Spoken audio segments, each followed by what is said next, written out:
So everyone is losing their minds over the Renters' Rights Act. And we're here this week in this podcast to tell you why you need to chill.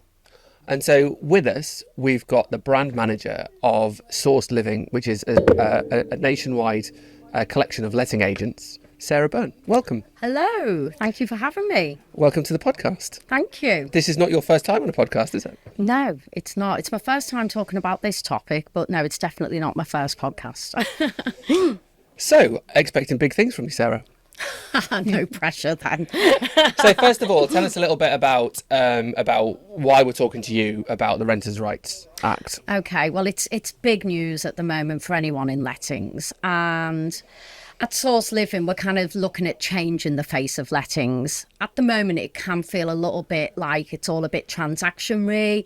There's not great relationships between kind of agents and the landlords that they're looking after. It's all very much, these are our fees, this is what we'll do. And we're looking at changing that. And I think the Renters' Rights Act and what's changing is really going to help with that. Actually, it's going to improve things for both tenants and landlords alike. So actually, I'm one of the rare people that think this is a good thing to happen in the industry. And also, I've been both an accidental landlord and a tenant, so both sides of the fence. And yeah, honestly, I can't see any negatives with this whatsoever. Any? Wow, okay. All right, well, we'll get into that in a bit more detail in a moment. But first of all, just give us a high-level overview. Why you think so many people out there, so many people that are involved in lettings are losing their minds, and why there's such hysteria that follows the Renters' Rights Act. Yeah. Okay. And how come you're looking at it differently? I think it's because of the abolishment of Section 21, or essentially no-fault evictions, to put it in really simple terms. It's like almost landlords feel like, I'm not going to be able to evict people, and that's just not true. It's not true. For tenants, this is a great thing, because previously you could be served a notice at the end of your fixed term tenancy, and that's a really horrible position to be in, especially if you've got a family and you've got work nearby. And as we all know, it's very hard, isn't it, to come by rental properties that align with everything that you need. So it might be that you need good schools around you, or you might want a quieter location that's maybe a bit more rural. To then be served a notice at the end of your fixed term tenancy is just horrendous. So for tenants, it's great. And I think for landlords as well, because they've got security in knowing that tenants are going to be there for a while. They're not on any fixed term. Yeah, sure, everyone can give notice, but it does work both ways. So I think it's change. I think that's the thing. Nobody likes change, and we need to embrace it because it will improve things for everybody. Yeah, I completely agree that it is a change, and generally people don't like it today. And especially, I guess, if you're looking at an investment category that seems like a very safe investment category, you're probably going to go into property, and you might not be that open to change, because a lot of landlords have been in property for many years, and they like that security of having a solid asset there that's back in their investment. So when the Section 21 drop was announced as part of this act, and the immediate reaction of landlords was that they felt like they would be trapped with nightmare tenants. Yeah. So in reality, is that an accurate position for the landlords to think about, or in reality, is it completely different? I genuinely think that's bogus. At the end of the day, if there's an issue with a tenant, then you're going to evict them, and you just need to do it under the right grounds. Absolutely. So we're involved in business. You've got a lot of letting agents that operate underneath the Source Living brand, and we know if you operate in business, then the be all and end all is that contract. Yeah. Right, having that contract and making sure that contract is absolutely fit for purpose. We had a few weeks ago on the podcast, in one of the previous ones, I don't know whether you've listened to it yet, but Paul Adelaide, and he was talking about the importance of contracts in property and in managing disputes. And this is no difference. It just puts more emphasis on that contract, because managing a tenant that is a nightmare, according to some landlords, now that tenant is probably in breach of that contract, or if they are in breach of that contract, then you are able to evict that tenant, right? You can go through that process. So it just brings more emphasis back onto the paperwork that needs to be in place. And if you're going to do that yourself, then that's great. If you're going to use your letting agent, then you need to make sure that your letting agent is managing that for you, right? Yeah. But Absolutely. it doesn't, what you're saying is, it absolutely doesn't mean, it's bogus that you can't evict tenants. I think the people who are feeling this hysteria, who have property, are perhaps the people who have been naughty in the past. Maybe they've decided, I could probably get a little bit more per month for this property. So rather than go down the right channels of increasing the rent and doing everything ethically, maybe they have served a Section 21 and then put the property back up. It's going to see the end of that. You know, this is people's lives. I heard a horrible story just recently about a lady who got evicted under Section 21, and she's living with her family, kind of, you know, sort of between family members while she Right. tries to find somewhere else. Yeah.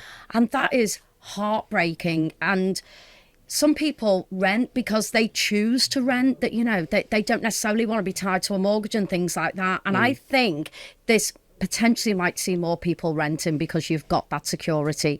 I know myself, when I was renting, I felt awful every time that fixed term was coming to its end. So I had 2 periods of that. It was at the end of 6 months and then at the end of 12 months. And I Right. was thinking, am I going to get this extended? And eventually it did just go to a rolling periodic tenancy. And the relief that I felt at that junction in time, I can't tell you, you know, because it turns your life absolutely upside down. So I think perhaps the landlords who are feeling a little bit worried about it are maybe the ones who aren't ethical, who really shouldn't be doing what they're doing. This is people's lives that we're dealing with, isn't it? And that's a really interesting perspective, because you've got the experience of being a tenant. That actually, that might give tenants more security, that they want to stay in your house for longer. Yeah. And therefore you're going to get rental income from that tenant for a longer period of time.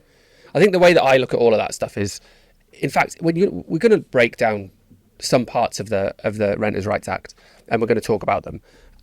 And I think that if you have the perspective when you look at each one of these things, that actually it means that professional landlords are going to be able to manage this really well. And if you're not a professional landlord, if you're somebody that's maybe not done things correctly previously, you're going to be looking at these things thinking, oh my God, how the hell, I wouldn't have been able to get away with that thing that I did previously. Yeah. And that's where that nervousness comes from landlords. Yeah. I think a lot of those landlords that are kind of, either they don't make as much margin as they want to do because they're accidental landlords, for instance, or they haven't done things properly.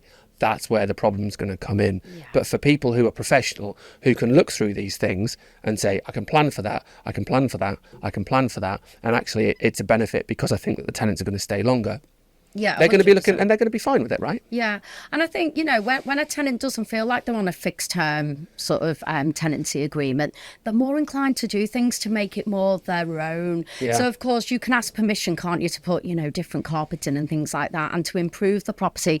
And I've heard some lovely stories about tenants redecorating, obviously seeking the right permissions, not just going ahead, but upkeeping the property because it feels like their own. And that's a nice outcome. You know, that's what you want. You know, I've been that accidental landlord, and if you've got people in your home, or in that property, treating it as their home, then that's, you know, that they're looking after it. I think it's a great thing, honestly. And again, you're gonna find more people that want to do that, Yeah. because they know that they can't just be thrown out because Absolutely. they're compliant with that contract and paying the rent that is expected of them. Yeah. So it's a win-win, surely. Yeah, absolutely. So let's look at the next thing in the Renters' Rights Act that people are losing their minds about: pets.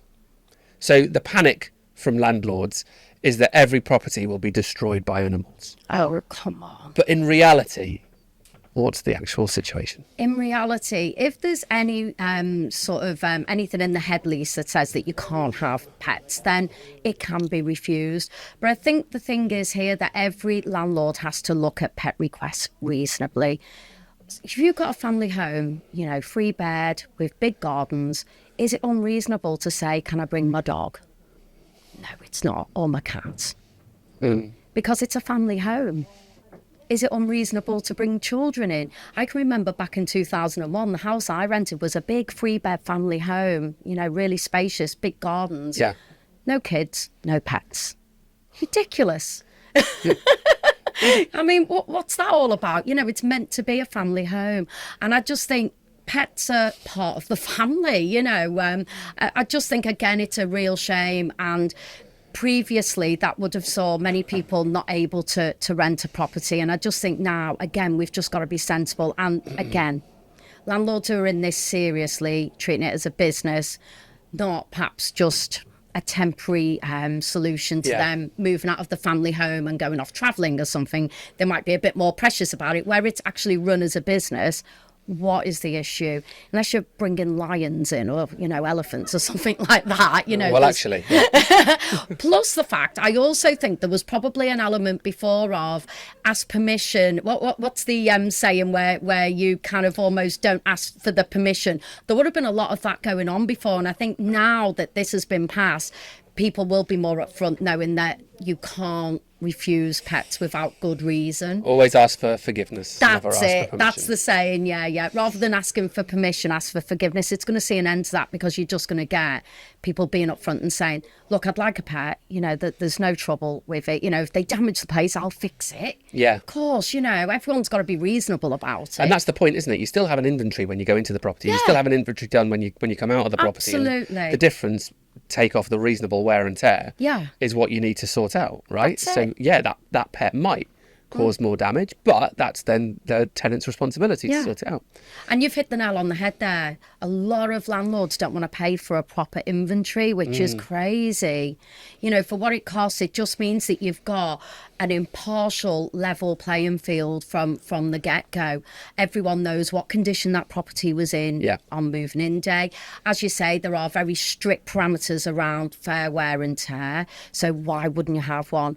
And there's no problem at all with bringing pets in, especially when you've got, your inventory to refer to. Absolutely. So you were looking at renting a 3-bedroom house, no kids, no pets. Honestly, back in 2001, I can remember no DSS as well. That was the other one. I thought, crikey, I should easily get this, because who would want to rent a big 3-bed house when you're just a couple or a single person? Who was the landlord looking for the tenant for that house? It was like a commune or a cult. This is something it. like that. Do you know what though? They had a really good letting. The letting agents were absolutely brilliant. That's one thing I do really remember. They had. It does feel a little bit like when you walk into an estate agency, like the lettings side is kind of like the poor sister in the corner, and it's all the glitters on kind of the residential sales, isn't it? But I have to say, everyone could learn a lot from how this letting agency ran, and it was just a small independent agency in Staffordshire. They're no longer here. They retired. But we had a lady called Irene Gray, and she was just absolutely brilliant. She took us around all the viewings, and she was very attentive to both the tenant and to the landlord. But yeah, she had an impossible task, I think, with that house. But me and my then husband came along, and we wanted it. But really, to kind of exclude all of that in a big family home like that was just crazy. I mean, realistically, I'd be saying you're cutting off a lot of your demographic there, if you're saying you can't have kids or pets. Yeah. All right, on to the next thing. Rent increases. So rent increases are going to be capped at once per year. Yeah. So the panic from landlords is that they're going to feel like they're constantly behind the market. They're constantly not getting as much as they possibly can for their property. But in reality, where are we? In reality, again, you've just got to there's a lot of landlords not charging the right rates. It's amazing how many properties I hear about where it's way below market value. But the problem is, because the landlords had a decent tenant in, they're almost frightened to increase it. Yeah, right, yeah. Because it might mean that person moves on. I think this is the difference again, Chris. You've got to treat this like a business. You've got to look at Rightmove Plus. You've got to see what the going rate is for a given property. So look at a big load of them the same, the same sort of size, location, bedrooms, all the rest of it. It's important to get this right now, because the thing is, tenants will be able to pick this up for tribunal if anyone's overcharging. So it can be done annually. You need to prepare for it. You need to plan. You need to do your research to make sure it is in line with market value, and you need to apply it every year. It's important, because then you're giving yourself that scope to put money aside, perhaps to keep the maintenance side of things going as well.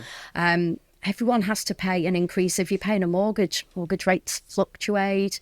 I mean, last year, everyone's went up, didn't they? I think it was when 1% ended and suddenly everyone's on upwards of 3.5%, 4%. So it's not unreasonable. And I think tenants do expect an increase, and provided you're maintaining that property and really looking after that tenant and making sure that if there is a problem, any maintenance needs doing and it's repaired quickly and efficiently, then there's no problem with that. I think tenants expect that. So you just need to prepare. You need to do it in line with market value, and you need to do it annually. And again, because this is formalised, it sort of makes it easier for the landlord to say, well, this is the date that we're gonna do a rent review, Yeah. and we're going to stick to this every single year. That's and it. then everybody knows where they stand for that year. Yeah. And then next year you align yourself with the market value That's again, it. right? And it's important to make sure that you do it in the correct way, that you use the Section 13 and that you do give the 2 months notice. But provided you do that, there's absolutely no problem with it. Get out ahead of it as well. And in most cases like this, it's just about communication, isn't it? It's just about making sure that you have that open line of communication between the tenant and either the letting agent or the landlord. Yeah, do you know what? In every part of this, it's all about relationships. Ultimately, we've got to look after our tenants, and tenants have to look after the property. If we look after tenants, they're going to look after the property. It's as simple as that. And it is about open lines of communication and building those relationships. And this is where a good letting agent can be that conduit. You know, and I do hear about a lot of landlords who manage this themselves, and the ones that are really successful at it really do look at their portfolio as the people in those properties, and that it's their home, and they're constantly looking to check if any maintenance needs doing. Yeah. I heard a brilliant story about a landlady who one of her 3 beds became vacant, and she knew that in one of her 2-bed properties there was a growing family in that. She offered it the 3 bed. She was happy to completely repaint it, recarpet it, move the lady who was in the 2-bed up, and then remarket it. And that's what it's about. It's about treating it like a business, but with care as well, and understanding people's individual needs. Yeah. One of the other changes in the Act is that there are no more fixed terms at the beginning of a tenancy. So essentially, tenants can leave whenever they want to. And therefore, obviously, the panic there is that landlords are going to pay a letting agent or put a lot of time and effort into finding someone to come and stay in that property. And then that person's in there for 2, 3, 4 months or whatever. They leave, and then the landlord's left in the same position again, where they need to find somebody else to come into that property. So in the reality, do you think that that's really going to be a problem? Well, all I can say is I wouldn't want to live somewhere for 2 months, uphold my whole life, change all, the electoral roll, everything that goes with it, redirect all my posts for the sake of 2 months. Most stressful thing you can do, right? It really is. It's up there with, getting married and divorced, I think.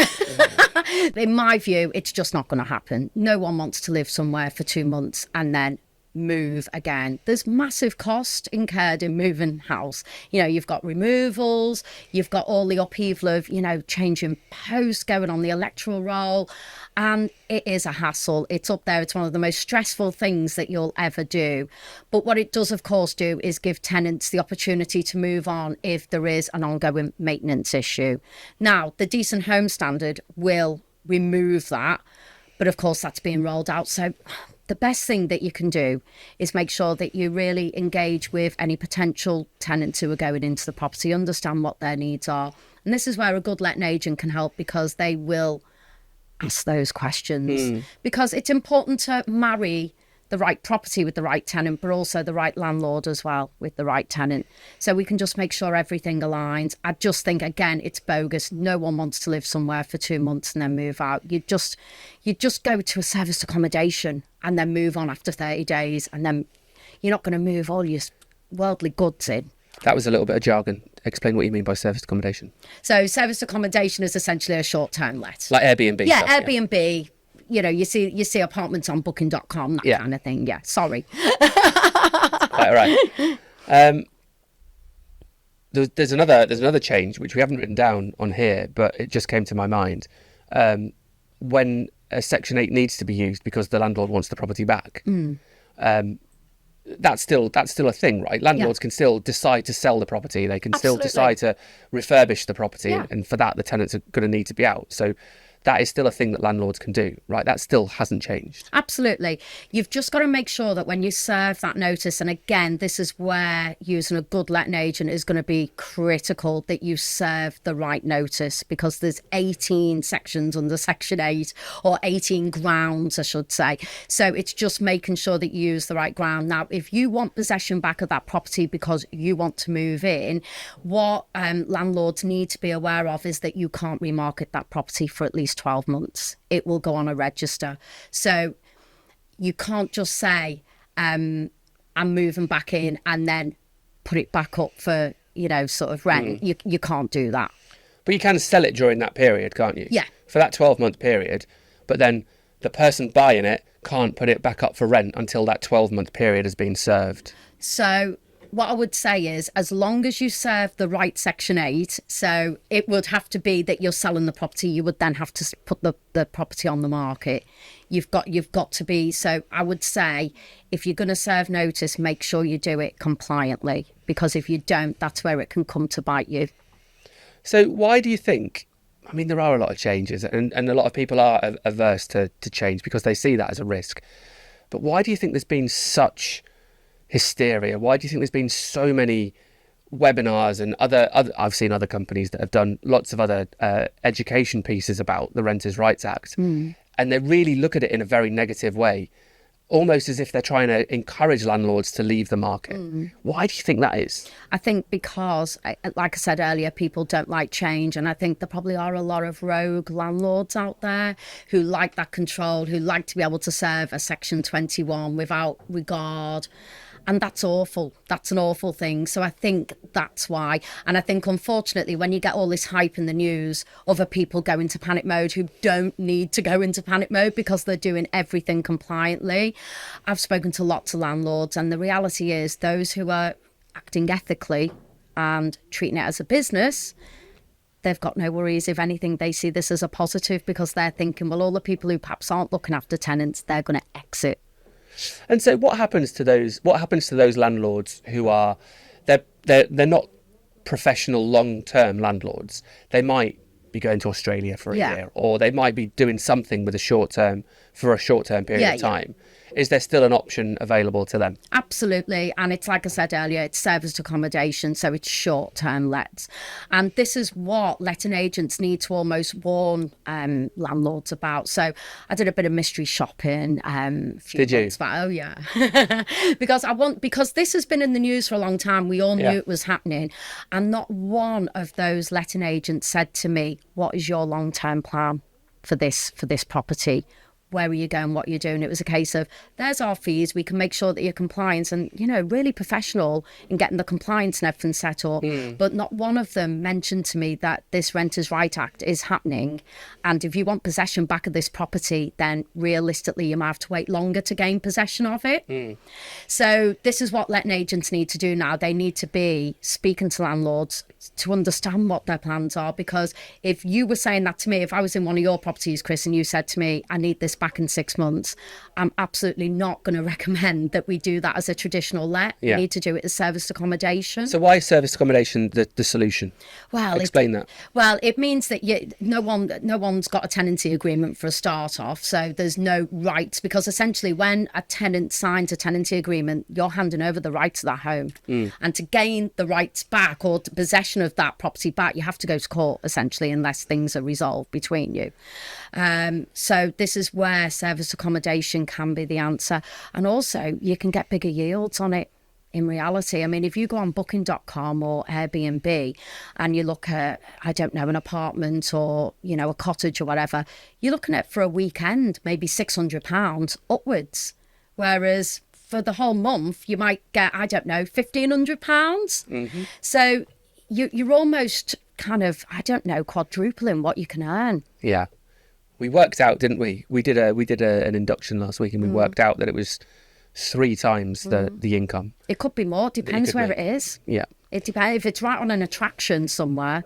So serviced accommodation, Airbnb stuff is not part of the Renters' Rights. The Renters' Rights Act does not cover No. service accommodation, No. Airbnb. Because it's not a tenancy. Yeah, because it's not a tenancy. And you could potentially make more money. You've got more control over your own property. Yeah, absolutely. I think the reason why some people shy away from that is, of course, because you've got to furnish it and you've got to make sure that it's turned around. So it's almost stepping into, kind of hotelier. Yeah, isn't it? you're into hospitality. That's right, exactly right. But the reality is, again, if it's managed correctly, you can make a lot of money from it and you can gain possession of that property back at any time. So based on like putting everything together that we've talked about, so do you think that all of those rogue landlords are going to go over to the serviced accommodation Airbnb world? But who's going to stay in them if they're not upkept? This is the thing. They've got to be spot on, and I don't know, anyone who's been on Airbnb, the first thing you do is look at pictures. You want to stay somewhere nice, don't you? So again, that's another thing. That's another consideration. But again, for those who are maybe thinking, well, I've got a property there, I need to go and travel for work for maybe 9 months, and you might be out the country and you don't want that property sat there empty, then that's absolutely an option. Okay, so we've finished going through the different parts of the Renters' Rights Act. You know what? It's genuinely nice to talk to somebody who's got a similar perspective, that whenever anything happens on property, and the longer that you're in property, the more you see all of these things, something's going to change. Planning legislation can change, tenant legislation can change, any EPC legislation can change, anything can change. But if you've got the right attitude and you look at things correctly, then you see all of these things as an opportunity. And it's either going to give you an opportunity of more to be able to scale your portfolio higher, or maybe it's going to create more of a barrier to entry to reduce the amount of competition that you've got. One of those things is going to be true, and this is absolutely no different. And I'm not a fan of the media when it comes to property. I talk about it on every single training course that I do. The media just hype things up so much. So it's great to talk to you about it. So thank you very much for coming on the podcast. We're going to play a little game now. Oh, gosh, I like games. So these are all things that have been in the media. Go on. Right? Hit me. And I'm going to read it out to you. And then I want you to feed back as to whether you think it's fact or fake news. Okay? So, reforms aim to level the playing field for responsible landlords. 100% true. You're happy with that one? I'm happy with that one. That's what it's doing, though, isn't it? That's the key. Responsible landlords, not evicting people without any, with very little notice, with no reason whatsoever. Evicting people on the grounds if you just want to try and get a bit more rent by getting someone else in. What's really made a difference? What's something that I'm really going to take away from this? Your experience as a renter. And saying that for that fixed period, until you were coming up to that decision point of that fixed period, you were genuinely really worried that you weren't going to get any kind of extension on your tenancy. It was horrific. And do you know what? When I fell pregnant in 2003 with my son, I was in that house which said no children, no pets. Right. And I can remember making the phone call to, the really good letting agent. And I just said, I've just got to tell you, I've fallen pregnant. I'm sort of 3 months now. Where do I stand? And honestly, I was so anxious until that phone call came back saying, it's fine, Sarah, you can stay. I bet you were beside yourself. Oh, my life, the relief I felt, because I was just thinking, not only am I going through this obviously massive life change with a child, but I might have to move as well. Yeah. So I think that's absolutely true. I think the reform is there to absolutely level the playing field. There's a lot of mavericks out there. A lot of mavericks who, just don't care about upholding the property, making sure it's warm, it's mold free. The amount of people I hear in the private rented sector where things are just falling apart and electrics aren't safe, certain compliance isn't met. It's actually scary. It is life or death. This will actually see an end to that. And even taking that into the rent increases, just knowing that every August you're going to have a rent review and potential increase. That takes away the uncertainty of knowing that at any point your landlord could call you and say, right, we're going to put your rent up. Absolutely. And also you're going to know that it's in line with market value. It's not like it's going to go up like £200 a month or something like that. And that has happened. A friend of mine, actually, I was chatting to the other day, she's renting, and she said in the last 12 months her rent has gone up £150 a month. Wow. And she's a single mom, and she's had to absorb that. And is that in line with market? market rates. To be honest, that particular property is underneath. But even so, this is where landlords have to be more responsible. Yeah. Even if you're looking at it and you're going, that's still way under market value, to then say, so I'm just going to whack a £50 increase here and then next quarter I'll do the same. Is that ethical? Yeah. No, it's not, because people budget, don't they? And again, it's about communication, right? It's about having a sensible conversation with that tenant. Yeah, absolutely. Next one, ready? Yeah. Private landlords warn this bill will push us out of the market.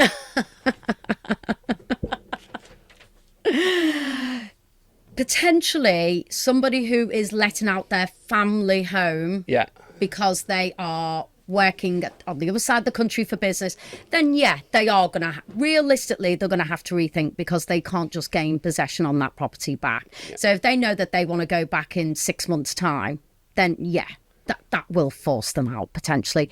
But that is just bogus.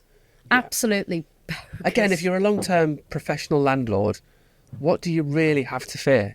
Make sure that all the terms and conditions that you want to protect your house are in that contract. 100%. And therefore, if a tenant goes outside and is in breach of that contract, you're able to serve a Section 8. Then what do you have to fear, really? Exactly. Right, next one. Government promises. Fair landlords have nothing to fear from new standards. Absolutely. This is going to improve things. I've said this genuinely. We are going to see people much happier in these homes, there for longer. Everything's going to be more transparent. Landlords can rest easy knowing that they've got that rental income and they've got good tenants.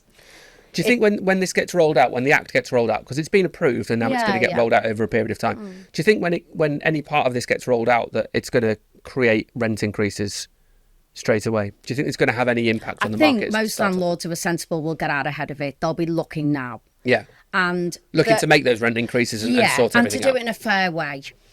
And they'll be looking at the portfolio and hopefully thinking, well, what maintenance issues do we have? What's going to be fair? Honestly, I genuinely think that fair landlords have absolutely nothing to fear, because they're on top of everything, and they're on top of where the rent needs to be. They're on top of any maintenance issues.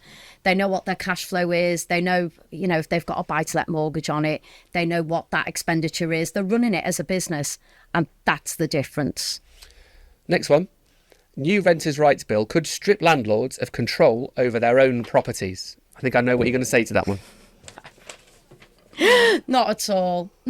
You still have control. You've just got to make sure that everything's done fairly. Again, all of this has been introduced because people, there were landlords, perhaps accidental or just maverick, who don't care, doing what they wanted. Yeah. So, of course, they had total control, but this is people's lives. So, no, it doesn't strip you, not at all. You've just got to make sure that you do everything correctly and transparently. This one isn't so much a fact or fake news. This is more of a what's your opinion. So Lord Ali evicted tenants, then increased the rent by £1,000. I guess that's £1,000 a month, producer Melissa. £1,000 a month. Thoughts on that?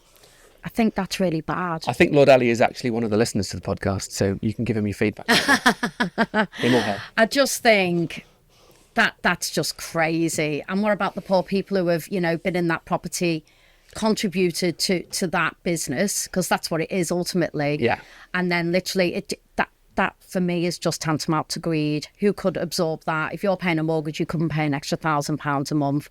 Why should it be okay for a landlord to be able to do that to a tenant? And to me, it just says that you haven't got all your ducks in a row. Yeah, you're not managing that. This is probably going to be one of the biggest investments that you're ever going to make in your life. Yeah. And so make sure that you're managing that. And that doesn't just mean maximising the rental income all the time. It means having a relationship with those tenants and making sure that you're making the best decisions for you as a little, pot. Yeah, absolutely. That you're all in. And I'd be very surprised if that tenant didn't go to the press or didn't go to social media platforms. Well, we know about it. So there you go.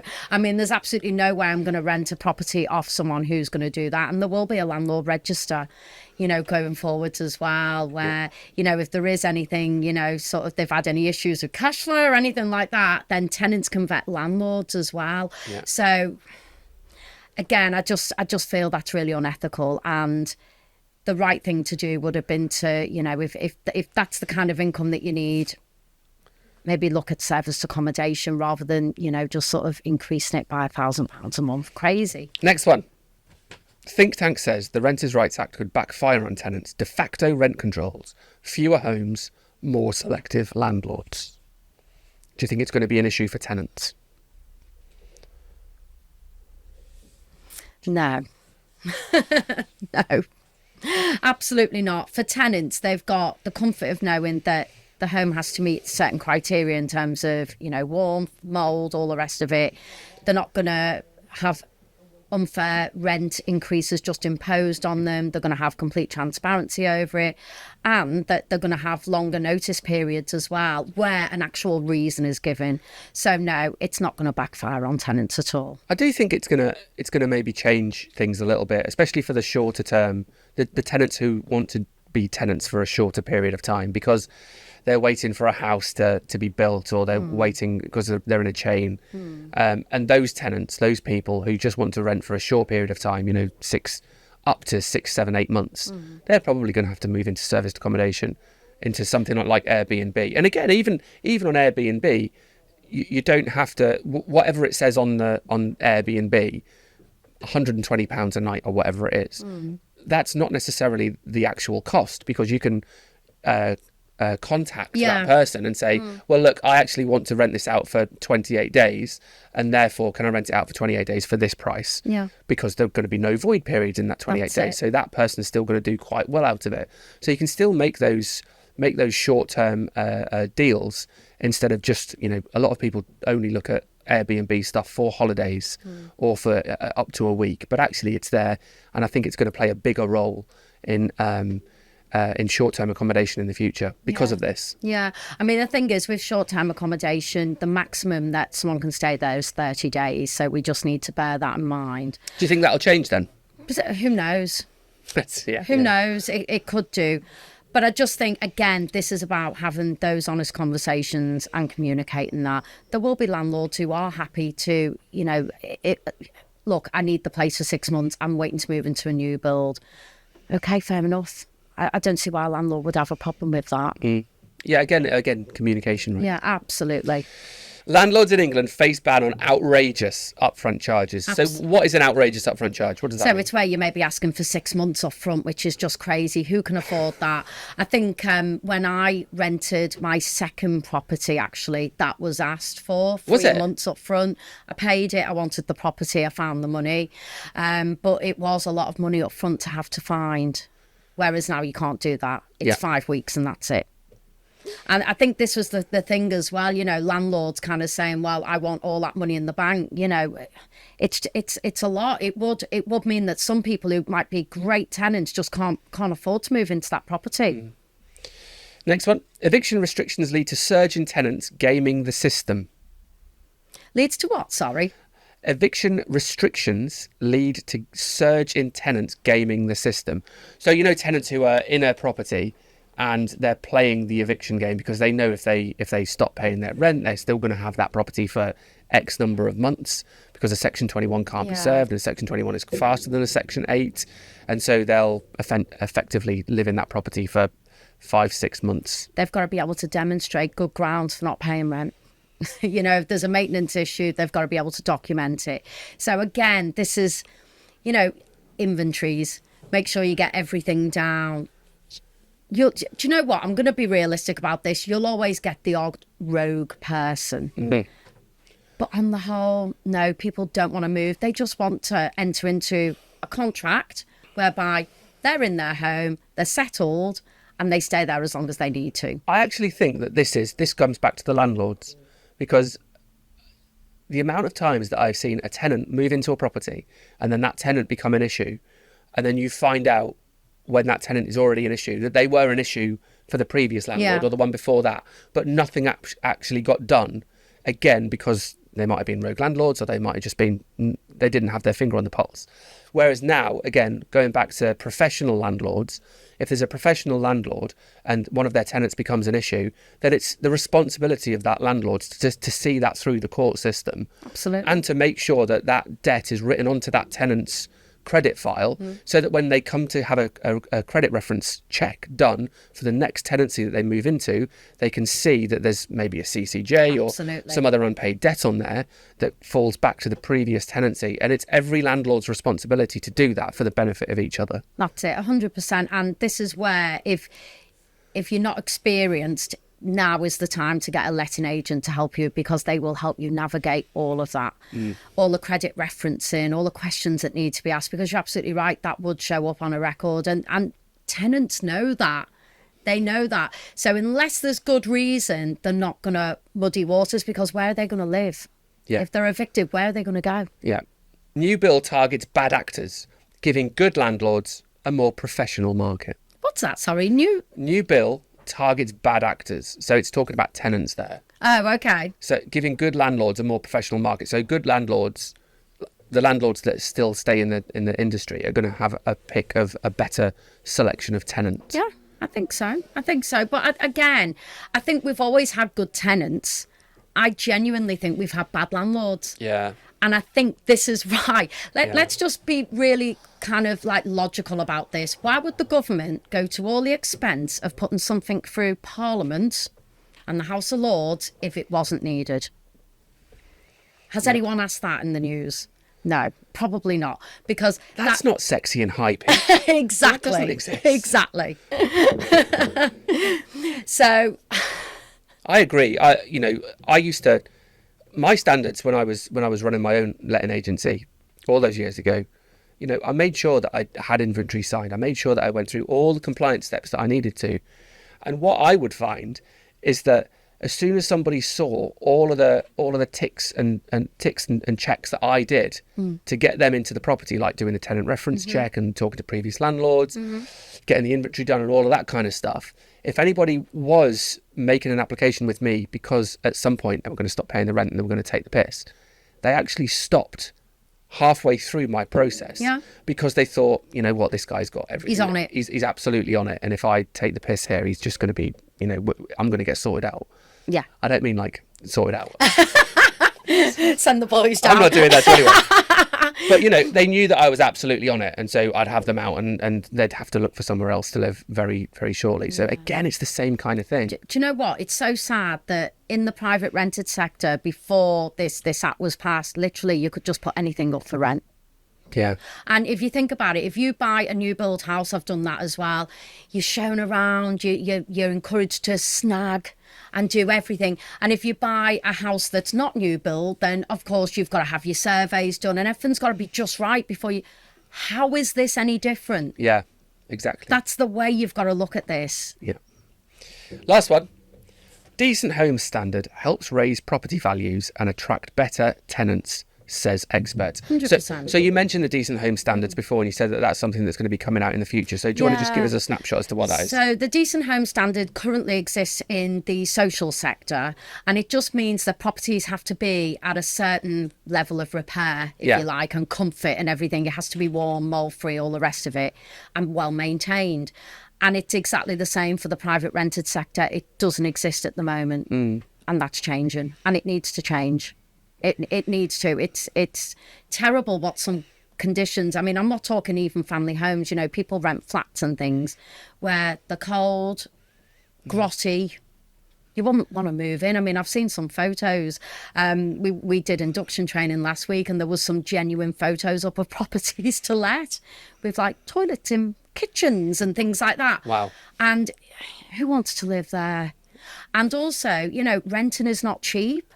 So this is just people making a lot of money for substandard properties. It needs to come to an end, and this will make sure that happens, because local authorities will have rights to step in like they do with the social sector, to step in and manage private rental properties as well. Roughly when's that going to get rolled out? Any idea? That's next year. It's to be rolled out. Is that next year it's going to get rolled out, or like the Renters' Rights Act, they're going to say it's next year, but actually it'll be 2035? It could be 2035, but I think what we all need to be doing now, if you're a landlord, you do need to look at your properties, and you need to start making a snagging list almost, and making those improvements, because it is coming, and it does say that it will be rolled out in 2026. Who knows? An absolute top tip for all landlords: 10%, at least 10% of the rental income that you make, section that off straight away Absolutely. to put towards the upkeep of your property. 110%. It's a business. You know, I keep saying this. You've got to run this like a business. You've got to maintain that property. If you're living in the property yourself, you're going to do minor repairs. You're going to make sure that, you know, even when the kitchen's starting to look a bit dated or whatever, you're going to replace it. You need to be doing that with these investment, because they are your investment properties. So do that. Keep your tenants happy. Run it as a business. Charge fair rent. Make sure that you are putting money aside, like you're saying, your cash flow to do those repairs. Yeah. And then it just runs really nicely. So, Sarah, thank you very much for your time this afternoon. I know this is not the usual kind of thing that you like talking about. You're usually out helping people across the country grow their letting agencies, secure more landlords onto their books and get more properties under management. So really appreciate your insight into this and Thank you. sharing an opinion on that. Most of it is hype. And Do you know what, though? I do think there needs to be more of this. It is all hype. It is all bogus, in my humble opinion. And we all just need to embrace it and think positively about it. And just to be clear, what we think is bogus is the hype and the hysteria that's surrounding it. Yeah, not the act the itself. actual act. No, the act, it's like I said, governments don't do things for the sake of it. This needed to happen. And I applaud whoever it was, and I'm probably going to get shot for this, but I applaud whoever it was who said we need to change this, because honestly, landlords who are complaining about this, what about the poor people who are living in those substandard conditions? Yeah. You know, that's what we have to think about. There's children living in those substandard conditions, and it's not cheap renting. So it's only right that you have the same, I don't know, rights to live in a warm home as if you've bought it yourself. Yeah. You know. So if anybody out there wants to talk to you more about the letting industry, because obviously you live and breathe lettings, where can they either follow you on social media or get in touch with you? So you can follow me on LinkedIn, Sarah Byrne, or because of the induction last week, spell Byrne, please. Byrne. Thank you. Sarah Jane Byrne. Well done. Sarah Jane Byrne. Oh my God. Sarah with an H. Jane Byrne. Just put it up on the phone. Thank you. And your email address, can you remember that one? sarah.byrne@sourced.co. Perfect. All right then. Thanks very much, Sarah. Really appreciate your time. Thank you.